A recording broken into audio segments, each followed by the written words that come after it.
बिस्मिल्लाहिर्रहमानिर्रहीम। Dear fellows, I hope आप सब खैरियत से होंगे। ये ग्रुप थ्योरी के चंद लेक्चर्स हैं, पार्टिकुलरली पीपीएससी के हवाले से। इसमें कुछ इम्पोर्टेंट पॉइंट्स की मैं निशानदेही करूँगा और इसमें हम वो पॉइंट्स और वो क्वेश्चन रिवाइज़ करेंगे जो पीपीएससी के हवाले से काफ़ी दफ़ा पूछे गए हैं। और ये लेक्चर पार्टिकुलरली राना मोहम्मद तला साहब प्रोफेसर हैं, उनकी इनविटेशन पे मैंने बनाया है उन स्टूडेंट्स के लिए। तो ये फॉर जर्नल अगर कोई भी पीपीएससी की तैयारी कर रहा है तो अगर वो इन बुक्स को स्टडी करना चाहता है तो वो इन बुक्स से बेनिफिट ले सकता है। जो पॉइंट्स मैं बता रहा हूँ ये मेरा अपना एक्सपीरियंस है। मैंने ये जोसेफ गैलियन की ये बुक है कंटेम्पोरेरी एब्स्ट्रैक्ट अलजेब्रा, इसको स्टडी किया था।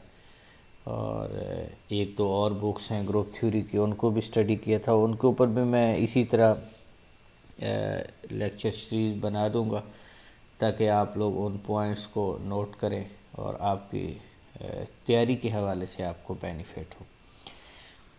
तो ये बुक आप लोगों को पीडीएफ में आसानी से मिल जाएगी, आप इस बुक को ले लेंगे और इसके हम मेन पॉइंट डिस्कस करेंगे जो आपको पीपीएससी के हवाले से जो है ना हेल्प करेंगे। तो प्रिलिमिनरीज़ का पहला चैप्टर है जिसमें इंटीजर और इक्विवेलेंस रिलेशंस के हवाले से डिस्कशन की गई है। हम पहले इसको डिस्कस कर लेते हैं। अच्छा, एक बात यह है कि आपको रिलेशन का आइडिया क्लियर होना चाहिए कि किसी भी सेट के ऊपर रिलेशन डिफ़ाइन करने के क्या मीनिंग है। ये बेसिक सेट थ्योरी में भी आप पढ़ते हैं और आपने ये भी पढ़ा होगा कि हर रिलेशन जो है वो लाजमी नहीं है कि फ़ंक्शन हो, मगर हर फंक्शन जो है वो रिलेशन होता है। तो ये चीज़ें जो है आपको आनी चाहिए, बेसिक है। तो बहरहाल हम इसमें डिटेल में देखते भी हैं कि कौन से पॉइंट हमें डिस्कस करने चाहिए। ये बहुत इम्पोर्टेंट बुक है। तो पहला है कि वेल ऑर्डरिंग प्रिंसिपल आप नोट कर लेंगे, इसकी अंडरस्टैंडिंग आपको होनी चाहिए कि वेल ऑर्डरिंग प्रिंसिपल के क्या मीनिंग है। Every non empty set of a positive integer contain a smallest member. ये फॉर पार्टिकुलरली पॉजिटिव इंटीजर के लिए ये स्टेटमेंट है, इन जनरल नहीं है। तो अगर आपके पास पॉजिटिव इंटीजर्स का सेट हो तो उसमें लाजमी तौर पे स्मॉलेस्ट मेंबर होगा। तो ये पॉइंट आप नोट कर लेंगे। इसके बाद आगे चलते हैं। डिवीज़न एल्गोरिथम की डेफिनेशन आपको आनी चाहिए। आप जानते हैं कि फॉर एग्ज़ाम्पल आपके पास बी जो है ये कोई इंटीजर है, पॉजिटिव इंटीजर है और ए आपके पास है, आप यूँ डिवाइड करते हैं। तो फॉर एग्ज़ाम्पल आप टेबल क्यू का है तो आप लिखते हैं बी क्यू ओवर समथिंग, जो रिमाइंडर बचता है वो आप ये लिखते हैं। तो इनमें रिलेशन आप आसानी से कह सकते हैं। और ये बी जो है ये लेस दैन, ये आर जो है ये लेस दैन बी होता है और ग्रेटर इक्वल टू ज़ीरो। तो ज़ीरो हो जाए तो हम कहते हैं कि ये ए जो है डिविजिबल बाय बी है, अदरवाइज दिस इज़ रिमाइंडर। तो आप इसको यूँ लिख सकते हैं कि ए is equal to b q plus r, और where r is less than b greater और इक्वल टू ज़ीरो। तो दूसरे लफ्ज़ों में ये आर जो है ये रेजिड्यू होता है, ठीक है। आप जब कॉन्ग्रुएंस रिलेशन पढ़ेंगे तो उसमें आप देखेंगे कि अगर आप लिखते हैं कि ए is congruent to B mod M, तो ये बी जो है इसको यूजुअली रेजिड्यू कहा जाता है। और इसके मीनिंग जो कि ये है कि एम डिवाइड्स ए माइनस बी, यानी वो रेजिड्यू अगर इस ए में से माइनस कर दिया जाए तो बाकी जो नंबर बचता है वो डिविजिबल बाय एम होता है, ठीक है। तो इस केस में भी ऐसे ही है, ठीक है। तो आपको डिवीजन एल्गोरिथम आना चाहिए। ये दूसरा पॉइंट, वेल ऑर्डरिंग प्रिंसिपल के बाद डिवीजन एल्गोरिथम क्या है कि let A B integer with B greater than zero then there exists unique integer q and r with the property this। ठीक है, इसकी अंडरस्टैंडिंग होनी चाहिए। इसके प्रूफ में आपको जाने की ज़रूरत नहीं है, आपने जस्ट पॉइंट पिक करने हैं अपने ऑब्जेक्टिव के हवाले से। अगर आप इंटरेस्टेड हैं तो आप इसके प्रूफ भी देख सकते हैं। ठीक है, आगे ये एग्जांपल दी गई है कि डिवीजन एल्गोरिथम के हवाले से। अच्छा, इसके बाद ये दो टर्म्स हैं, ये बड़ी हम ग्रुप थ्योरी में यूज़ भी करेंगे। मुख्तलिफ मकाम पे कैलकुलेशंस कर रहे होंगे तो उसमें हमें कभी जीसीडी की ज़रूरत पड़ेगी, तो कभी रिलेटिवली प्राइमनेस की बात हम कर रहे होंगे। तो वैसे तो हमें पता है कि अगर कोई नंबर इंटीजर है, पॉजिटिव इंटीजर है, तो उसके प्राइम होने का मतलब ये होता है कि उसके एग्जैक्टली टू डिवाइज़र हैं, वन एंड इटसेल्फ।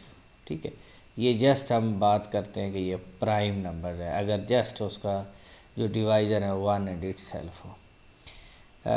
लेकिन अगर दो नंबर्स हों, फॉर एग्ज़ाम्पल m है और n है, इसमें कोई कॉमन डिवाइज़र ना हो वन के अलावा, तो हम कहते हैं कि ये रिलेटिवली प्राइम है। यानी अगर इनमें कॉमन डिवाइज़र सिर्फ़ और सिर्फ वन हो तो हम कहते हैं कि ये रिलेटिवली प्राइम है। ठीक है, इनका जीसीडी जो है वो वन आ रहा है, इनमें कोई कॉमन डिवाइज़र नहीं है other than one. For example एक 7 है और अब 5 है, आप कह सकते हैं कि ये रिलेटिवली प्राइम है बिकॉज इनमें कोई ग्रेटेस्ट कॉमन डिवाइज़र नहीं है।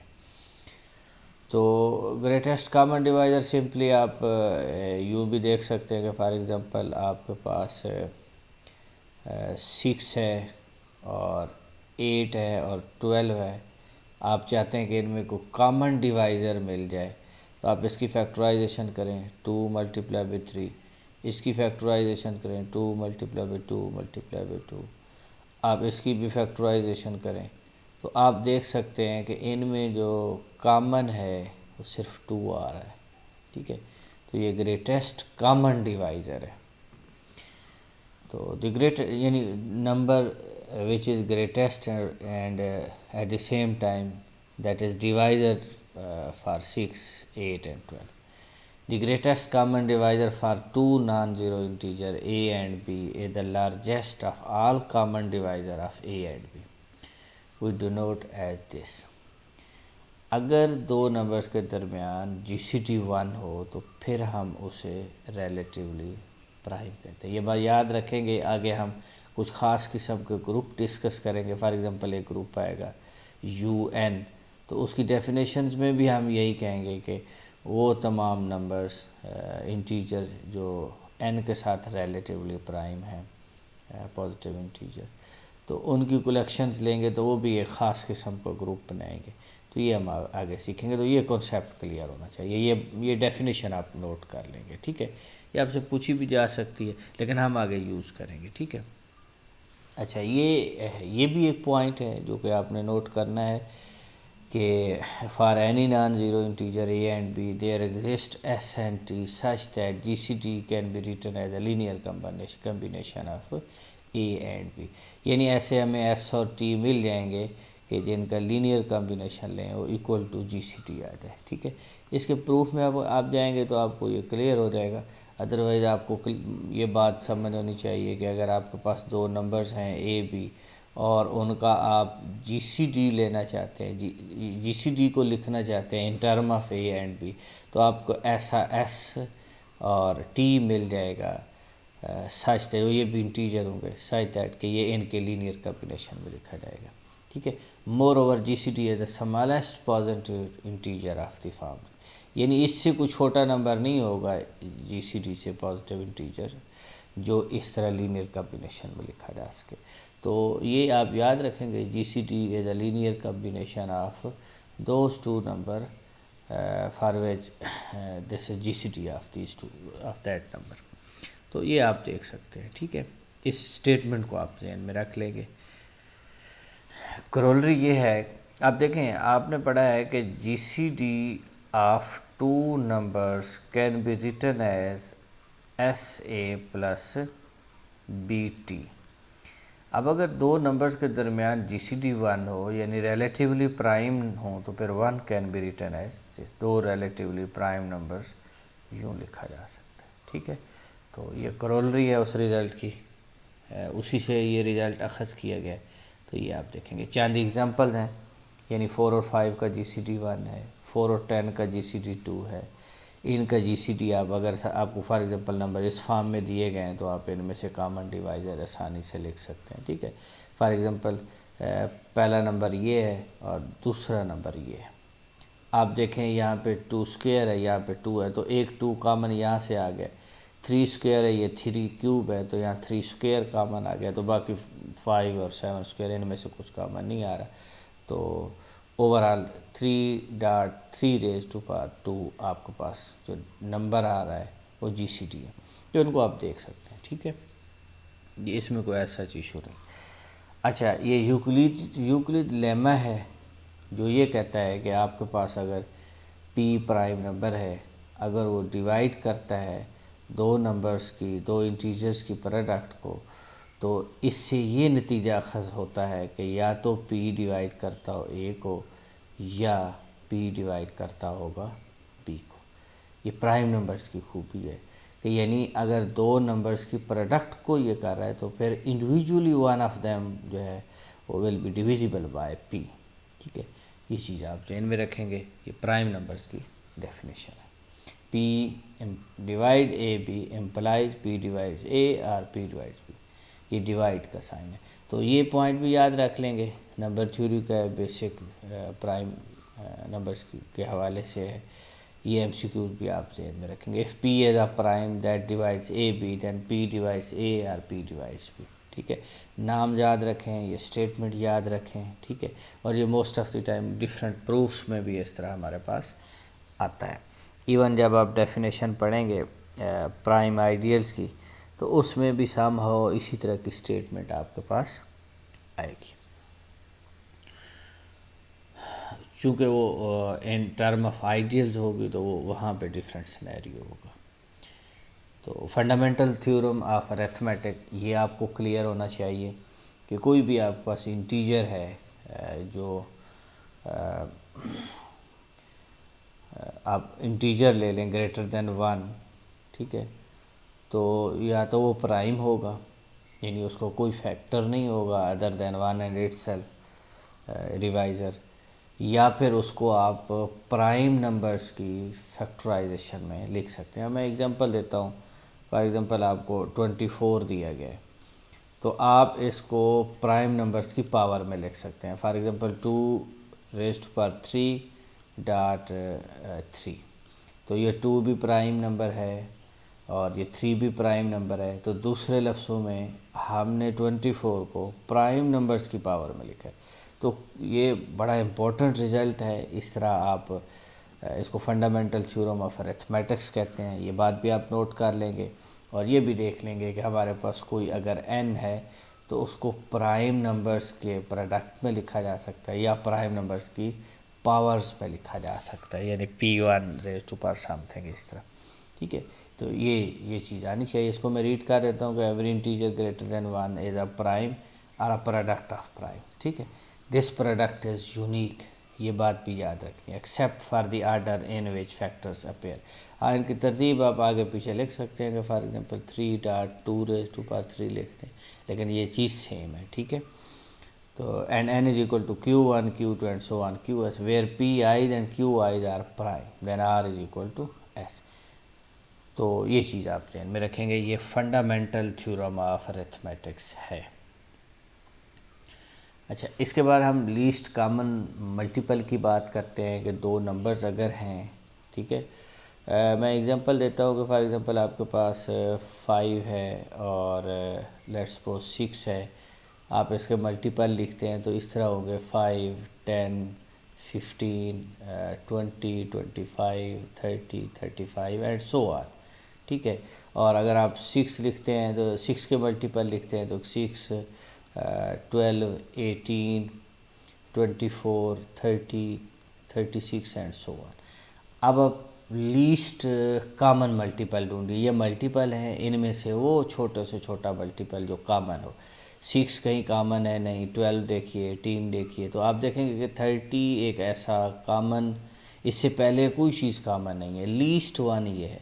तो हम इसको लीस्ट कॉमन मल्टीपल कहते हैं, ठीक है। तो ये आपके पास है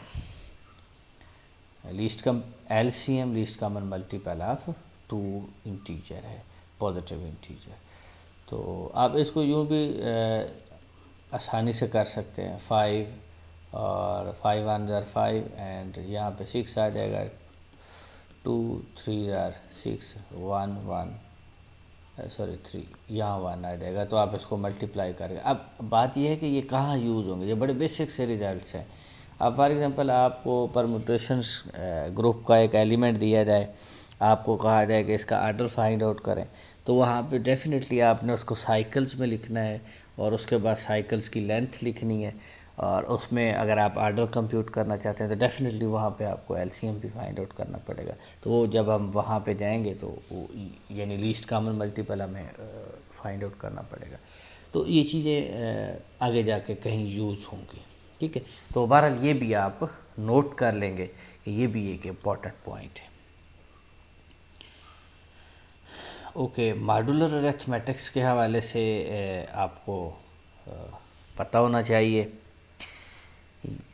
कि मॉड्यूलर अरिथमेटिक्स के क्या मीनिंग है। मैं यहाँ कुछ चीज़ें आपको बता देता हूँ ताकि आपके जहन में भी रहे मॉड्यूलर अरिथमेटिक्स के हवाले से। अब फॉर एग्ज़ाम्पल आप एक नंबर लेते हैं A, ठीक है, और उसको हम मॉड आउट करते हैं विच फॉर एग्ज़ाम्पल M, तो उसके मीनिंग ये होते हैं कि आप उस A को डिवाइड कर रहे हैं M के ऊपर, आपने डिवीज़न परफॉर्म किए और एंड पे आपने एक रिमाइंडर ले लिया जिसको आप रेजिड्यू कहते हैं। तो आप फिर इस A को उस मॉड्यूलर, अगर आप मॉड के हिसाब से आप कैलकुलेट करते हैं तो this is congruent to R mod M। या दूसरे लफ्ज़ों में ये भी हम कह सकते हैं कि A is congruent to B mod M if and only if M divides A minus B, यानी उनके डिफरेंस को M डिवाइस करता है। या दूसरे लफ्ज़ों में A में से ये B माइनस कर दिया जाए तो बाकी जो बचता है वो डिविजिबल बाय M होगा, ठीक है। अगर एग्जैक्टली A ही उसका मल्टीपल आ रहा है तो फिर ये 0 बन जाएगा, डिविजिबल बाय M है। तो एनी हो, कहने का मकसद ये है कि मॉड्यूलर अरिथमेटिक्स में आपको मॉड का कॉन्सेप्ट होना चाहिए। मैं एग्जांपल देता हूँ कि फॉर एग्जांपल आपको कहा जाए कि G6 लिखिए, तो इसका मतलब ये है कि आप इंटीजर लेते चले जाएं और उनके रिमाइंडर्स यहाँ पे आप लिखेंगे। अगर फॉर एग्जांपल 0 है, ठीक है, या 1 कर लें, ठीक है, 1 को आप 6 पे डिवाइड करेंगे तो 1 है, ये छोटा नंबर है, फिर आपके पास 2 आ जाएगा, फिर 3 है, फिर 4 है, 5 है। 6 डिविजिबल बाय 6 है तो उसका रिमाइंडर 0 बचता है, तो फिर आप 0 कह लेंगे। अब 7 है, 7 को आप डिवाइड करें 6 के ऊपर, रिमाइंडर आपके पास 1 बनता है, तो ये एलिमेंट आ गया है। फिर इसी तरीके से 8 है, 8 का रिमाइंडर 2 बचता है, फिर वो इसकी क्लास में आते चले जाएंगे। यानी आगे जितने भी नंबर्स आएंगे उसके रिमाइंडर्स देखेंगे, रिमाइंडर जिसके इधर इक्वल है वो उसी क्लास में आते चले जाएंगे। यानी 1 उस क्लास को रिप्रेजेंट करती है जिसमें वो नंबर्स जो फॉर एग्जांपल वो M जो कॉन्ग्रुएंट टू 1 है मॉड 6 के साथ जिनका रिमाइंडर 1 है, रेजिड्यू 1 है, ठीक है, वो इस क्लास में आ जाएंगे। वो नंबर जिनका रिमाइंडर जो है वो 2 आता है या कॉन्ग्रुएंट टू 2 है मॉड 6, वो इस क्लास में आ जाएंगे, ठीक है। इसी तरीके से वो ये क्लासेस को रिप्रेजेंट करते हैं, यानी जितने भी इंटीजर्स हैं उनको इस तरह क्लासेस में बांधे। चूँकि कॉन्ग्रुएंसी का रिलेशन इक्विवेलेंस रिलेशन होता है तो ये एक्चुअली पार्टीशन करता है। तो जो 1 की क्लास में आ रहे हैं एलिमेंट्स वो किसी और क्लास में नहीं आएंगे, जो 2 की क्लास में एलिमेंट्स आ रहे हैं वो किसी और क्लास में नहीं आएंगे। तो एनी हो, ये इस तरह की कांग्रेस जो है ये इक्विवेलेंस रिलेशन है, और आप इस तरह की मॉड्यूलर अरिथमेटिक्स का आपको आइडिया होना चाहिए।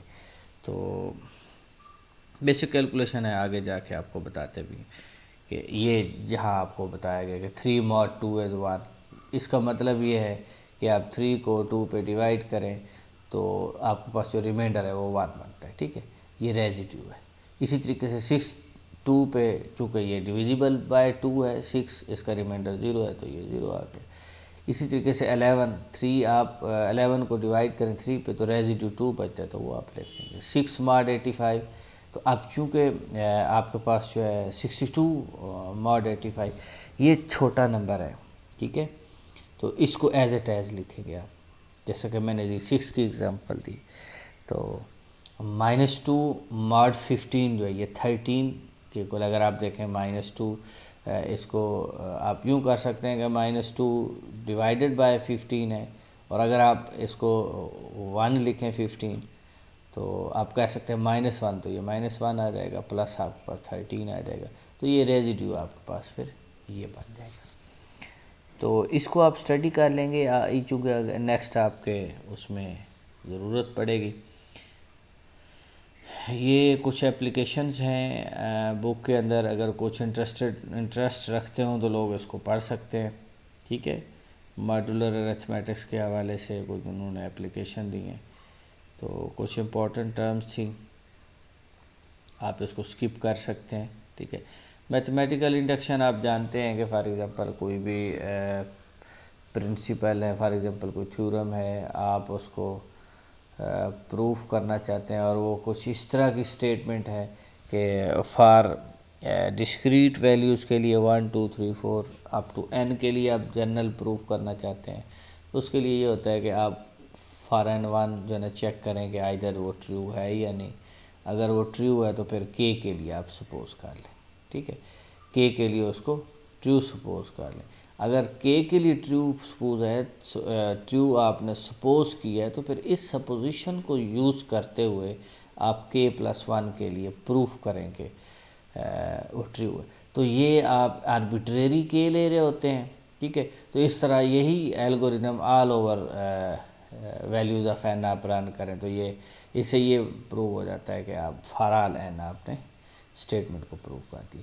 तो यहाँ पे ये इसको आप देख लेंगे, ठीक है। ये फर्स्ट प्रिंसिपल है, इसमें थोड़ा सा डिफरेंट है कि if S be a set of integer containing A, suppose S has the property that whenever some integer N greater equal to A belongs to S, then integer n+1 also belongs to S, the set S contains every integer greater than और equal to A. तो आप देख सकते हैं ये particular statement है, ठीक है, इसको भी आप नोट कर लेंगे। डी मोवरीज थ्योरम एफएससी में है, आप उसको नोट कर सकते हैं कि ये वाला थ्योरम जो है, अगर आप इसकी स्टेटमेंट देखें ये n+1 के लिए लिखा हुआ है, आप n के लिए देख लेंगे, एंड पे शायद लिखें, अगर नहीं है तो सिंपली ये कि ये दी हुई है कि cos theta plus iota sine theta raised पर n जो है ये n मल्टीपल ऑफ थीटा में आ जाता है, ठीक है। और अगर यहाँ पे कोई r इन्वॉल्व हो, ठीक है, r आ रहा है या बाहर r आ रहा है तो फिर आप n ले रहे हैं तो ये r कॉमन ले लेंगे, r रेज़्ड पर n, ये एफएससी में है, वहाँ से आप नोट कर लेंगे चैप्टर नंबर 1 में, वो भी आपको आना चाहिए, डी मोवरीज थ्योरम। सेकंड प्रिंसिपल है, इसको आप रीड आउट कर लेंगे, ठीक है, इसको प्रूफ्स में जाने की ज़रूरत नहीं है, ये चंद बेसिक कॉन्सेप्ट्स हैं जो आपको क्लियर होने चाहिए। अच्छा, इक्विवेलेंस रिलेशन ये बड़ा इम्पोर्टेंट रिलेशन होता है, क्योंकि ये आपके पास अगर किसी सेट के ऊपर कोई इक्विवेलेंस रिलेशन डिफ़ाइन किया जाए तो दूसरे लफ्ज़ों में वो उस सेट की पार्टीशन कर रहा होता है। यानी इसके क्या मीनिंग है, वो तमाम एलिमेंट्स जो एक दूसरे के साथ रिलेशन रखते हैं, एक दूसरे के साथ रिलेटेड हैं, ठीक है, वो एक क्लास में आ जाएंगे। यानी ऐसा नहीं हो सकता कि फॉर एग्ज़ाम्पल इधर एक एलिमेंट ए है और यहाँ पे एक एलिमेंट बी है और वो एक दूसरे के इक्विवेलेंस अगर हों तो एक ही पार्टीशन के एक पोर्शन में आएंगे, ठीक है। यानी इस क्लास में वो तमाम कलेक्शंस हैं एलिमेंट्स की जो बी के इक्विवेलेंट है, यहाँ पे वो होंगे जो ए के इक्विवेलेंट है। ऐसा नहीं हो सकता है कि एक सेट ए के एक एलिमेंट ए के भी इक्विवेलेंट और इधर भी इक्विवेलेंट, ऐसा नहीं। तो ये जो आपके पास पार्टीशन डिफ़ाइन होती है ये ड्यू टू इक्विवेलेंस रिलेशन होती है, ठीक है। और इक्विवेलेंस रिलेशन क्या होता है, वो 3 प्रॉपर्टीज सेटिस्फाई होनी चाहिए, इक्विवेलेंस में सबसे पहले तो आप ये देखें कि वो रिफ्लेक्सिव रिलेशन होना चाहिए, ठीक है। आप लोग रिलेशंस को डिस्कस कर लेंगे, सेट थ्योरी आपने पढ़ी है, प्रोफेसर तला साहब ने आप लोगों को पढ़ाई है, तो आप देख सकते हैं। अगर फिर भी अगर आपको ये इक्विवेलेंस की डेफिनेशन और रिलेशंस आना सेट तो कॉन्सेप्ट ना हो तो आप बता सकते हैं, कॉमेंट्स में बताइएगा, फिर मैं उसके ऊपर वीडियो बना दूंगा अगर आपको समझ नहीं है तो। रिफ्लेक्सिव होना चाहिए, सिमेट्रिक होना चाहिए वो रिलेशन, ठीक है, और इसी तरह वो ट्रांजिटिव होना चाहिए। अगर आपके पास ये तीनों प्रॉपर्टीज वो सेटिस्फाई कर रहा है वो रिलेशन, तो वो रिलेशन जो है वो इक्विवेलेंस होगा और वो इसकी पार्टीशन डिफाइन करेगा। रिफ्लेक्सिव का मीनिंग ये होता है कि हर एलिमेंट अपने आप से रिलेटेड हो, ठीक है, रिलेट कर रहा हो, रिलेशन रखता हो कि ए रिलेटेड टू ए, ठीक है। अक्सर यूँ भी रिलेशन की नोटेशन यूज़ करते हैं, बट आप इस तरह कर सकते हैं। सिमेट्रिक ये है कि अगर एक एलिमेंट रिलेट कर रहा है बी को, तो फिर उस एलिमेंट को भी चाहिए कि वो दूसरे के साथ रिलेट करे, ठीक है। मैं इसकी एग्जांपल देता हूँ। कुछ ऐसे भी होते हैं जो सिमेट्रिक रिलेशन नहीं होते। फॉर एग्जांपल डिविजिबिलिटी एक आपके पास रिलेशन है, तो हम कहते हैं कि 2/6, मीनिंग ये है कि 2 इज़ बीइंग रिलेटेड विद 6, ठीक है। ये रिलेशन जो है ये रिफ्लेक्सिव तो है, यानी 2 रिलेटेड टू 2 मीन 2/2, लेकिन ऐसा नहीं है इस केस में कि देखें 2 डिवाइड करता है 6 को मगर 6 डिवाइड नहीं करता 2 को। इसका मतलब ये है कि 6 इज़ नॉट रिलेटेड विद 2। तो इस तरह आप कह सकते हैं कि ये सिमेट्रिक नहीं है। इसी तरीके से आपको ट्रांजिटिविटी होनी चाहिए उस रिलेशन में। तो ये चीज़ इक्विवेलेंस रिलेशन की ये कुछ प्रॉपर्टीज़ हैं। वो जो मैं रिलेशन लिख रहा था वो ऑर्डर पेयर में यूँ भी लिख सकते हैं कि हर एलिमेंट रिलेट कर रहा हो अपने आप के साथ। ए अगर बी को रिलेट कर रहा है तो ये चीज़ इम्प्लाई करे कि बी इज़ रिलेटेड विद ए, और अगर ए बी को रिलेट कर रहा है, बी सी को रिलेट कर रहा है, तो फिर ए और सी को भी आपस में रिलेशन होना चाहिए, उसका रिलेशन होना चाहिए। तो ये अगर आपके पास ये तीन ऐसा रिलेशन जो इन तीन प्रॉपर्टीज़ को सेटिस्फाई करता हो तो फिर हम कहते हैं कि वो इक्विवेलेंस रिलेशन है, ठीक है। तो ये आप देख लेंगे इसको, आई थिंक आप लोग को इसका आइडिया हो गया होगा। तो ये पॉइंट भी इम्पॉर्टेंट है, ये आप नोट कर लेंगे, ठीक है। एग्ज़ाम्पल देते हैं, मुख्तलिफ रिलेशन देते हैं, ठीक है, और आपको कहा गया कि ये रिलेशन जो है ना किस नोवियत का है, ये आप एग्ज़ाम्पल्स रीड आउट कर लेंगे, ठीक है। ये एक इक्विवेलेंस रिलेशन दिया गया है, ये एक रिलेशन डिफरेंट हो सकते हैं, ठीक है। तो ये 12 एग्जांपल भी आप देख लेंगे। अगर आपको इसकी समझ नहीं आ रही होगी तो आप डिस्कस कर लेंगे, ठीक है, मुझे बता देंगे कमेंट सेक्शन में, तो मैं इंशाल्लाह आपको ये भी रिवाइज़ करवा दूंगा। तो बहरहाल ये एग्जांपल पढ़ें, जैसा कि यहाँ पे कॉन्ग्रुएंस रिलेशन एक इम्पॉर्टेंट रिलेशन है कि ये इक्विवेलेंस रिलेशन है। तो इसको चेक करना हो तो सिंपली यही पॉइंट है कि ए is congruent to A mod, let's suppose M आप मॉड लेते हैं तो हर नंबर अपने आप के कॉन्ग्रुएंट होता है, ठीक है। और सिमेट्रिक अगर आप देखें तो सिमेट्रिक भी कॉन्ग्रुएंट है, यानी कि ए इज़ कॉन्ग्रुएंट टू बी तो definitely b is congruent to a, ठीक है, आप ये देख सकते हैं। इसी के साथ साथ अगर ए कॉन्ग्रुएंट टू बी है and B is congruent to C mod M, ठीक है, यहाँ मॉड एम आप साथ लेंगे क्योंकि ये रिलेशन है इसी तरह डिफ़ाइन किया गया। तो फिर याद रखें कि ए जो है ये सी कॉन्ग्रुएंट होगा। तो इसकी सिंपल आप इसके प्रूफ में जाना चाहें तो आप देख सकते हैं कि जी अगर ए कॉन्ग्रुएंट टू बी है मॉड एम तो इसका मतलब ये है कि एम डिवाइड करता है ए माइनस बी को, और अगर आप ये देखें बी इज़ कॉन्ग्रुएंट टू सी तो इसका मतलब है बी माइनस ई सी को डिवाइड करता है एम, तो एम डिवाइड करता है इनके सम को, ठीक है। ये बेसिक प्रिंसिपल है कि अगर एक कोई ना एम है इनको भी डिवाइड कर और इसको भी डिवाइड कर तो सम को भी डिवाइड करेगा। तो आप ये देखें ये कैंसिल हो जाता है तो M divide A minus C, तो this mean that A is congruent to C mod M. तो ये आप इस तरीके से इसका प्रूफ भी देख सकते हैं। बट ये है कि कॉन्ग्रुएंस जो रिलेशन है वो भी इक्विवेलेंस रिलेशन है, ये आपको आइडिया होना चाहिए, ठीक है। ये आप प्रूफ में भी बताया गया। तो ओके, नेक्स्ट अगर रिलेशन दिए हुए हैं डिफरेंट, आप इनको वेरीफाई कर लेंगे और इनको थोड़ा सा डिस्कस कर लेंगे। यहाँ आपको कॉन्सेप्ट दिया गया पार्टीशन का कि partition of a set S is a collection of a non empty disjoint subsets. तो ये देखिए ये एक सेट है, ये इसके ऐसे पोर्शन है जो सेम नहीं है, इनमें कोई पॉइंट कॉमन नहीं है, यानी कि डिसजॉइंट सबसेट्स हैं एस के जो मिल के इस एस को बनाते हैं। फॉर एग्जांपल मैं कहता हूँ कि ये A1 है, ये A2 है, ये A3 है, ये A4 है। तो याद रखिए S is equal to A1 union A2 union A3 union A4। लेकिन इसमें कोई चीज़ कॉमन भी नहीं है, ठीक है। यानी कि दूसरे लफ्ज़ों में कि आप कोई से भी ये लें, ठीक है, तो उनके दरमियान जो इंटरसेक्शन है वो एम्प्टी है। तो फिर हम ये कहते हैं कि ये पार्टीशन है। पार्टीशन की डेफिनेशन यहाँ बताने का मतलब यही है कि आपको आइडिया हो जाए कि इक्विवेलेंस रिलेशन किस तरह जो है ना पार्टीशन डिफाइन करते हैं, ठीक है। The next theorem reveal that equivalence relations and the partitions are intimately intertwined, ठीक है। ये आप equivalence classes partition, equivalence classes of यानी इक्विवेलेंस जो एलिमेंट्स होते हैं वो एक क्लास बना लेते हैं। Equivalence classes of an equivalence relation on a set S constitutes a partition of S, ठीक है, ये इंपॉर्टेंट पॉइंट है। Conversely for any partition P of S there is an equivalence relation on S whose equivalence classes are elements of P। तो ये एक point है, इसको आप नोट कर लेंगे PPSC के हवाले से कि इक्विवेलेंस रिलेशन जो है ये पार्टीशन डिफाइन करता है।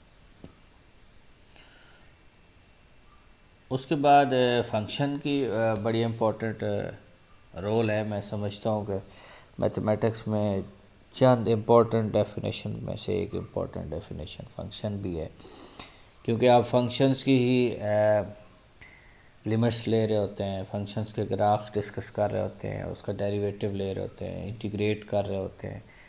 तो फंक्शन एक इम्पॉर्टेंट सीक्वेंसेस जितने हैं ये फंक्शंस हैं जिनकी डोमेन जो है सेट ऑफ नेचुरल नंबर होती है। तो फंक्शन बड़ा इम्पॉर्टेंट है। अगर किसी स्टूडेंट को अभी तक फंक्शन की डेफिनेशन क्लियर नहीं है तो उसको पहले चाहिए कि वो फंक्शन को अंडरस्टैंड करे, रिलेशन को अंडरस्टैंड करे, फिर फंक्शन को अंडरस्टैंड करे। ये जस्ट लाइक एक डिवाइस है दूसरे लफ्ज़ों में कि जिसमें आप कुछ इनपुट देते हैं, ठीक है, आप और आपको आउटपुट मिलती है। यहाँ पे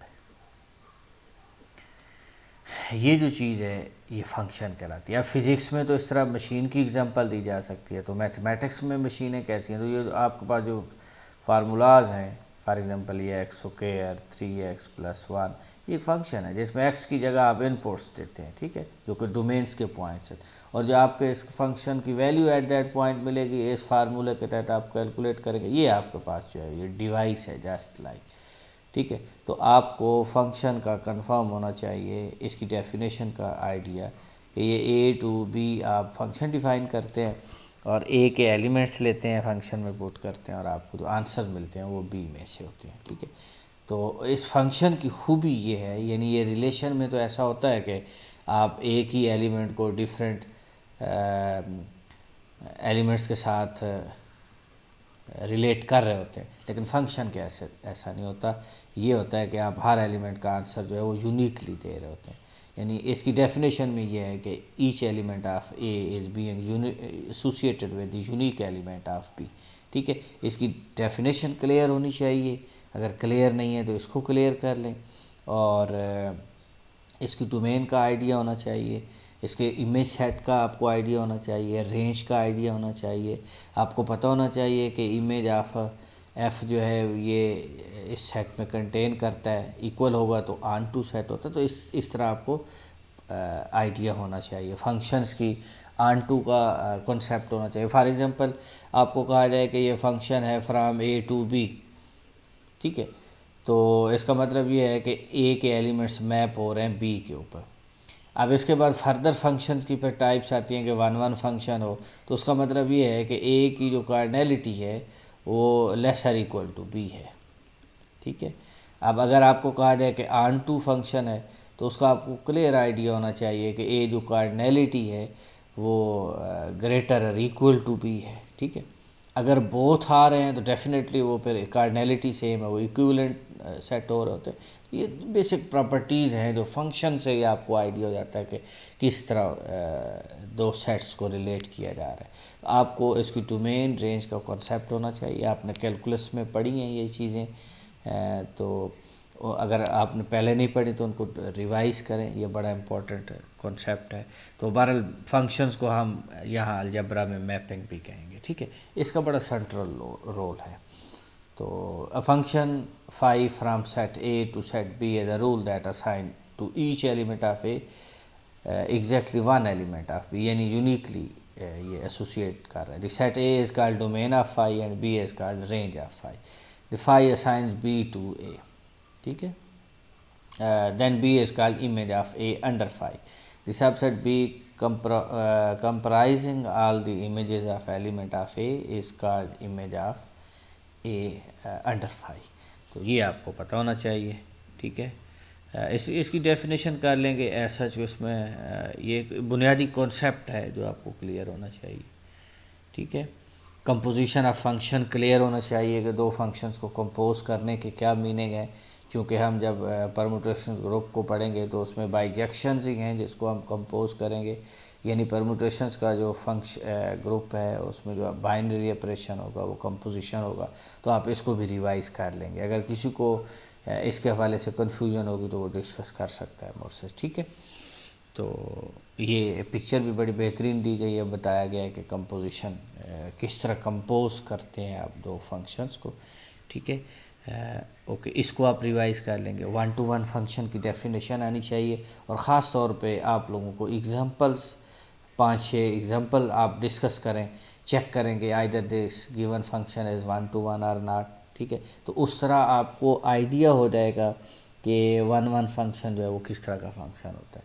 आपको इसके टेस्ट का पता होना चाहिए, यानी हॉरिजॉन्टल टेस्ट जो 1 to 1 के लिए यूज़ होता है। फॉर एग्जांपल मैं छोटी सी एग्जांपल दे देता हूँ कि आपके पास लेट्स सपोज कि ये एक फंक्शन है, ठीक है। तो आप हॉरिजॉन्टल टेस्ट, ये टेस्ट होता है। तो इसका मतलब ये है कि इस x1 के ऊपर जो आंसर आ रहा है और x2 के ऊपर जो आंसर आ रहा है, ये दो डिफरेंट नंबर हैं बट इनके आंसर सेम आ रहे हैं। जबकि 1-1 ये कहता है तो दो डिफरेंट नंबर्स के आंसर भी डिफरेंट होना चाहिए, ठीक है। यानी या दूसरे लफ्ज़ों में कि अगर इमेजेस सेम है तो वो नंबर सेम होने चाहिए जिनके इमेजेस सेम है। तो ये आप कंडीशंस पढ़ेंगे तो आपको आइडिया हो जाएगा। तो एनी हो 1-1 फंक्शंस की एग्जांपल 1-1 फंक्शन के टेस्ट के हवाले से ये आप पढ़ लेंगे। क्योंकि हम आगे जाएंगे तो कुछ हम होमोमॉर्फिज्म डिफ़ाइन करेंगे, तो उनको हम चेक करेंगे कि ये 1-1 है या नहीं, ठीक है। 1-1 होगा तो क्या हमें मिलेगा। अगर दो ग्रुप्स के दरमियान 1-1 होमोमॉर्फिज्म डिफ़ाइन है तो उसकी क्या मीनिंग है। आइसोमॉर्फिज्म कब बनेगा जो 1-1 होमोमॉर्फिज्म है। तो 1-1 फंक्शन की डेफिनेशन भी आप क्लियर कर लेंगे और इसको डिटेल में पढ़ लेना है, ठीक है। Function from A onto B, ये बड़ा इंपॉर्टेंट कॉन्सेप्ट है। और इसमें ये होता है कि आपके पास अगर एक ए फंक्शन है, दूसरा ये फंक्शन है, सेट है ए टू बी, आप फंक्शन डिफ़ाइन कर रहे हैं। तो अगर बी के हर एलिमेंट के लिए आपको प्री इमेज मिल रहा है तो फिर हम ये कहेंगे कि ये ऑन टू फंक्शन है। यानी बी के अंदर जो जितने भी एलिमेंट्स हैं वो टोटली जो है वो किसी न किसी ए के एलिमेंट्स का इमेज है। या दूसरे लफ्ज़ों में मैंने आपको अभी बताया है कि जो इमेज ऑफ एफ़ है, ऑफ ए, यानी इस एफ़ के अंडर जो ए का इमेज है वो एग्जैक्टली बी के इक्वल आ रहा हो तो हम ये कहते हैं कि ये जो है ना ऑन टू फंक्शन है, ठीक है। और यूजुअली ये होता है कि सबसेट होता है इसका इमेज, ठीक है। रेंज का ये सबसेट होता है, और अगर इक्वल आ रहा हो तो ऑन टू होता है, ठीक है। तो ये आप डेफिनेशन क्लियर कर लेंगे कि function phi from set a to set b is said to be onto b if each element of b is the image of least one element of a, ठीक है। तो ये आप देख लेंगे। In symbol phi from a to b is onto if for फॉर b b बी in B there is at least one A in A such that whose image is B, ठीक है। तो ये आप क्लियर कर लेंगे, इसको समझ लेंगे, ठीक है। अब देखेंगे ये ऑन टू नहीं है कि ये ऐसा एलिमेंट है जो किसी का इमेज नहीं है। हाँ, इसमें सारे एलिमेंट्स जो है ना पीछे किसी न किसी एलिमेंट का इमेज है, तो ये ऑन टू है, ठीक है। प्रॉपर्टीज़ ऑफ फंक्शन के ये फंक्शन जो है ये एसोसिएटिव प्रॉपर्टी रखते हैं, ठीक है।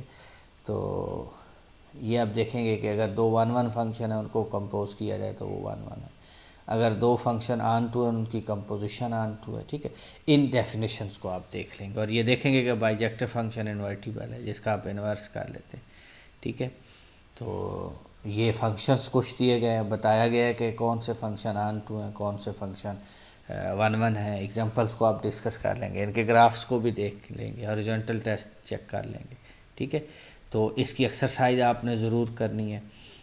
इसमें सच अगर हम एक्सरसाइज में आए तो इसमें छोटी छोटी चीज़ें हैं, देख लेंगे इसको। बाकी जो डिटेल्ड एप्लीकेशन वाइज हैं ये क्वेश्चन आप छोड़ सकते हैं। ए बी पॉजिटिव इंटीजर हूँ तो A B is equal to LCM. हाँ, ये कहते हैं कि ये बड़ा बुनियादी सा रिज़ल्ट है कि अगर एलसीएम और एचसीएफ को मल्टीप्लाई करें तो प्रोडक्ट ऑफ बोथ नंबर्स के इक्वल आता है। तो इसको भी आप देख लेंगे, माइंड में रख लेंगे, ठीक है। तो आगे ये भी रिज़ल्ट है। एक्सरसाइज के क्वेश्चंस को ज़रूर पढ़ना है, ये बुक एक्सरसाइज के हवाले से बहुत इंपॉर्टेंट है, ठीक है। इनको आप देख लेंगे, ठीक है। फॉर एग्जांपल ये है कि 3n+3 5n+3 7n+4 are relatively prime for all n। इसको आप चेक कर लेंगे कि ये किस तरह जो है ना रिलेटिवली प्राइम है, ठीक है। अच्छा, determine 7 raise to power 1000 mod 6 and 6 raise to power 1001 mod 7। इसको डिटरमाइन करें। अच्छा, इसमें ना ये कुछ गैप है, मैं इसमें से एक सवाल कर देता हूँ। तो नंबर थ्योरी से रिलेटेड आप देखें 7 रेज टू पावर 1000 mod 6, इसके दूसरे मीनिंग ये है कि आप 7 रेज पर 1000 को कैलकुलेट करें जो कि बहुत बड़ा नंबर बनेगा, उसको 6 पे फिर डिवाइड करें और रिमाइंडर लिखें, ठीक है। यानी mod 6 का मतलब वो रेजिड्यू फाइंड आउट करें, ये mod करें किसके इक्वल है। तो इसका एक बड़ा बेसिक सा रिजल्ट है कि आप पहले तो लिखें 7 किसके कॉन्करेंट है, 7 1 के कॉन्करेंट है mod 6 के, ठीक है। अब एक रिज़ल्ट है कि अगर A is concurrent to B mod M हो तो आप उनकी पावर ले लें, ठीक है, तो वो भी कॉन्करेंट हो गया mod M, ठीक है। अब इस रिज़ल्ट को यूज़ करते हुए कि अब 7 चूँकि कॉन्करेंट टू 1 है mod 6, आप इसकी पावर ले लें 1000 और अब इसकी भी पावर ले लें 1000, तो ये तो 1 ही रहेगा कॉन्करेंट टू 1, और 7 raise to power 1000 is concurrent to 1 mod 6, तो इसका आंसर जो है वो 1 आ रहा है, ठीक है। तो इसी तरीके से आप इसका भी कंप्यूट कर सकते हैं। ये छोटे छोटे क्वेश्चन है। अब फॉर एग्जांपल ये है, आप इसको भी कैलकुलेट कर सकते हैं, ठीक है। तो ओके, ये आप एक्सरसाइज आप देख लेंगे, नंबर थ्योरी की हैं, बेसिक कंप्यूटेशंस हैं। ये हम ग्रुप थ्योरी के लिए वार्म अप कर रहे हैं, हम आगे जाके इनको यूज़ करेंगे। तो इंशाल्लाह हम इसी तरीके से हम कंटिन्यू रखेंगे। ओके, इसमें से ऐसा मैं ये देख रहा हूँ कि जो इम्पोर्टेंट हैं, जो हमें करने चाहिए इन क्वेश्चंस में से। तो ओके, आगे कुछ एप्लीकेशन वाइज हैं, इंटरेस्टिंग हैं, टाइम हो तो आप पढ़ सकते हैं, अदरवाइज़ इसको आप इग्नोर करें अभी फॉर द टाइम बीइंग, चूँकि आपने पीपीएससी के लिए तैयारी करनी है। तो ओके जी, फाइनली हम ग्रुप तक पहुँच आए। हमारा लेक्चर काफ़ी लेंथी हो जाएगा। ये आज का कह लें कि 0 लेक्चर था ग्रुप्स के हवाले से। तो इंशाल्लाह नेक्स्ट लेक्चर में हम ग्रुप को डिस्कस करेंगे, ग्रुप की प्रॉपर्टीज़ डिस्कस करेंगे, उनके एलिमेंट्स के हवाले से डिस्कशन करेंगे, एग्जांपल्स इंपॉर्टेंट डिस्कस करेंगे जो कि आपको आनी चाहिए। तो कमेंट सेक्शन में ज़रूर बताइएगा कि आपको इस वीडियो में कोई मज़ीद इम्प्रूवमेंट चाहिए या आपकी कोई सजेशन है तो आप लोग ज़रूर बताएंगे। और आप लोग स्पेशली थैंक्स करें प्रोफेसर राना मोहम्मद तला का, मेरे बड़े अच्छे दोस्त हैं। उन्होंने मुझे कहा है कि आप कुछ इनविटेशन दी है कि आप कुछ हमें लेक्चर्स बना के दें ताकि मेरे स्टूडेंट्स जो हैं वो ग्रुप थ्योरी के हवाले से अपने आप को इक्विप्ड कर सकें। तो इंशाल्लाह नेक्स्ट लेक्चर में मुलाकात होगी। अस्सलाम वालेकुम।